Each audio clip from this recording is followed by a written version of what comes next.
Aujourd'hui, je vais vous expliquer comment on passe de ça à ça. Ça fait 9 semaines maintenant que je publie régulièrement des vidéos sur YouTube, il y en a une par semaine. Et j'ai vraiment pris goût, c'est quelque chose qui me plaît beaucoup. Comme vous avez pu voir, si vous avez vu mes dernières vidéos, j'ai essayé de faire plusieurs types de vidéos, plusieurs styles, plusieurs sujets aussi. Mais maintenant qu'on arrive dans l'hiver et qu'il fait froid et qu'il fait sombre, je vais me retirer un petit peu ici dans mon bureau / studio. Et c'est là que je vais faire des vidéos pendant cet hiver. Je pense que la plupart je vais les faire ici. Et du coup je me suis dit, il faut que ce soit un espace un peu présentable, qui soit joli, qui soit agréable à voir. Et puis que justement que ça fasse bien dans les vidéos.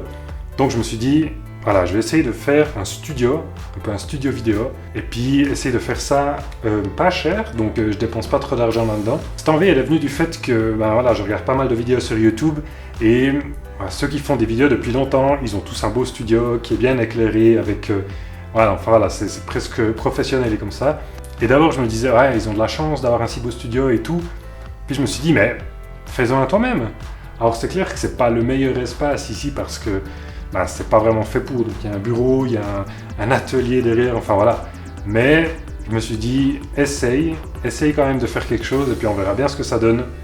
Donc voilà ce que j'ai fait.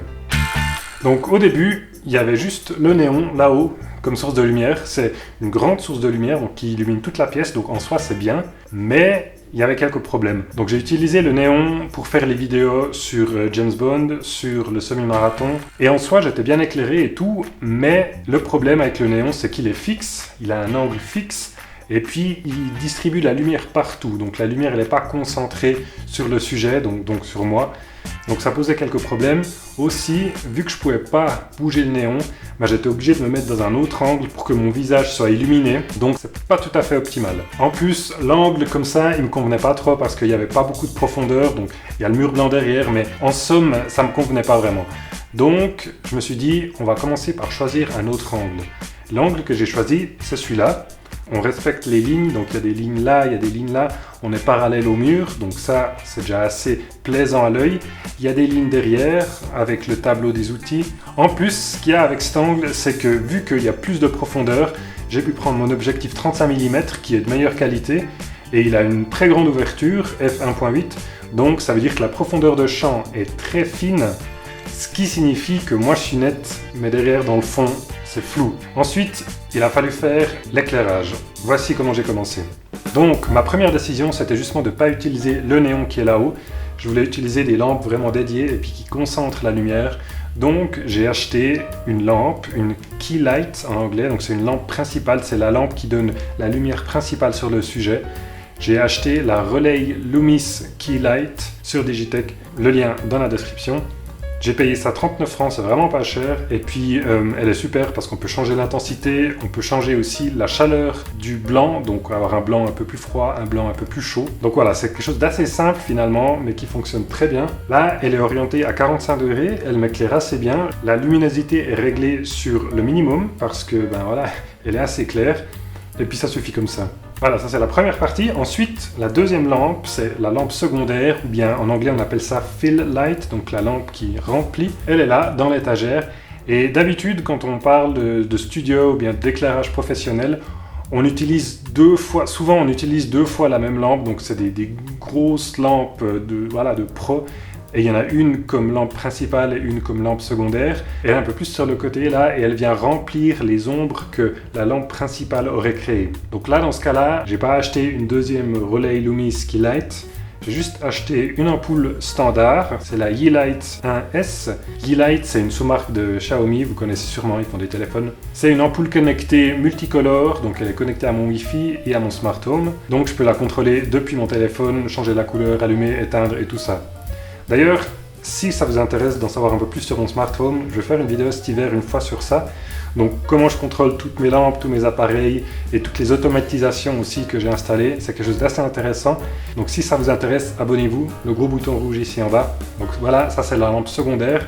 Ici, elle est réglée sur un blanc assez froid, donc qui va un peu dans la direction du bleu qu'on a derrière. Et la luminosité est à 70%. Actuellement, cette lampe, elle est environ 30 francs sur Amazon, mais j'ai eu de la chance, je l'ai trouvée pour 16 francs une fois elle est en action.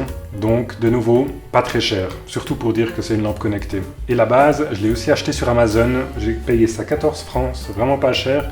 Et en plus, c'est même pas si moche que ça. Idéalement, ça aurait été de l'avoir en blanc pour que ça aille avec l'ampoule et puis l'étagère, mais bon, j'ai pas trouvé. Peut-être je la peindrai ou bien je la sprayerai en blanc. La marque, c'est Letscom. J'ai mis tous des liens en bas, donc si vous êtes intéressé par les lampes ou ça ou quoi que ce soit d'autre, il y a tous les liens dans la description. Allez voir et allez faire un tour si ça vous intéresse. Donc voilà, ça c'est la lampe secondaire.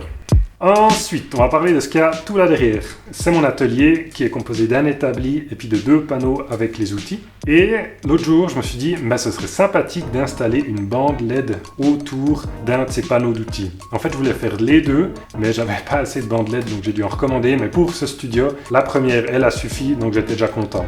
J'ajoute juste une petite note, les bandes LED, c'est comme l'alcool. Un petit peu, c'est bien, mais beaucoup, c'est pas bien. Ce que je veux dire par là, c'est que si vous en mettez dans toute votre maison, ce sera pas joli. Par contre, en mettre quelques-unes à des endroits stratégiques, là où ça va vraiment, je trouve que ça ajoute vraiment du charme et puis un peu de chaleur. Donc, en l'occurrence là, à mon avis, ça va assez bien. Vous verrez justement dans une prochaine vidéo que j'en ai installé aussi à d'autres endroits dans ma maison. Donc abonnez-vous. Et comme j'ai dit, je vais en mettre aussi autour du deuxième panneau pour que ça remplisse encore un peu plus. Donc ce type d'éclairage qui m'éclaire pas vraiment, c'est juste un peu une ambiance, c'est justement un éclairage d'ambiance. C'est aussi une lampe connectée, donc je peux la contrôler depuis mon téléphone. Et puis je l'ai commandé sur AliExpress, j'ai payé ça 13 ou 14 francs, quelque chose comme ça. Donc à nouveau, vraiment pas cher, ça vaut la peine. Voilà, ça c'est la troisième lampe. Ok, alors on en est où?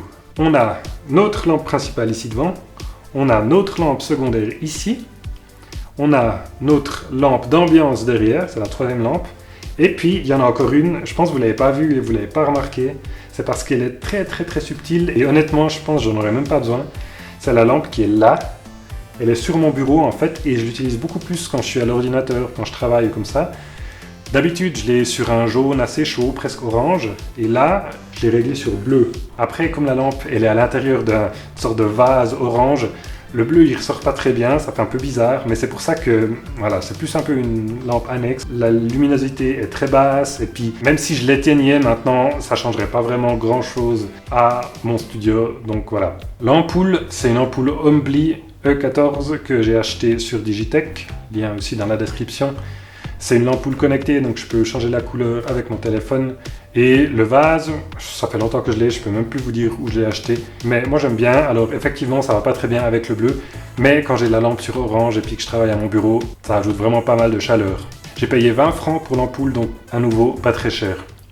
Au début, je vous ai dit que je voulais faire ça le moins cher possible. C'est clair que c'est super d'avoir des grosses lampes comme ça de studio et tout, mais en plus, vu que c'est une pièce qu'on utilise aussi pour d'autres choses, je voulais pas avoir justement des grosses lampes comme ça au chemin qu'il faille toujours ranger comme ça. Je voulais avoir quelque chose quand même de permanent, ou au moins semi-permanent, que je puisse vite m'asseoir, hop, allumer la caméra et puis commencer à faire une vidéo. Donc, au total, pour tout ça, j'ai payé 102 francs. Donc c'est vraiment pas cher, je pense que j'aurais difficilement pu faire moins cher.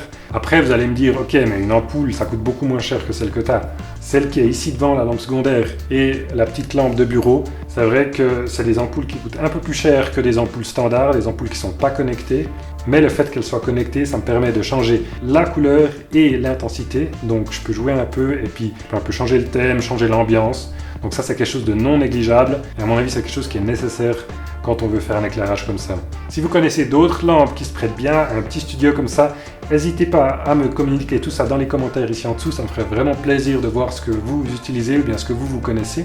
Et qui sait, peut-être qu'une fois je changerai un peu les lampes, ici c'est clair que je ne vais pas utiliser ça pendant 10 ans, mais pour maintenant ça fonctionne vraiment bien et je suis très heureux. Voilà, j'espère que j'ai pu vous inspirer et vous instruire aussi un peu. J'espère que ça vous a plu. N'oubliez pas de vous abonner ici dessous pour voir les prochaines vidéos. Je vous ai dit entre autres une vidéo sur mon smart home, donc tous les appareils connectés que j'ai dans ma maison, que ce soit des lampes, que ce soit des capteurs, que ce soit des thermomètres, enfin j'ai plein de choses vraiment, probablement trop de choses, mais c'est vraiment intéressant. Abonnez-vous et comme ça vous ne louperez pas la vidéo. On se voit la semaine prochaine.